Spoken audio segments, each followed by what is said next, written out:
Zille o re DA ha e kolote EFF letho le ha hoja e kene kopanelong ya puso le yona. O boetse a seholla Action SA. Action SA finds themselves in an interesting position.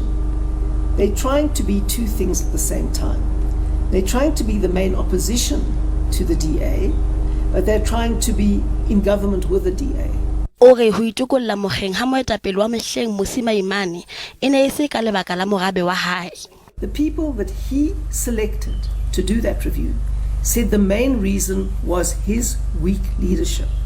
Le ha DA sa hlahlela letho komiti e ikemetseng ya parlamente e fuputsang ditlaleho tsa pharela ya phalaphala. Zille o re ba tloela latela mehato ya ka hare ho fumana dikarabo.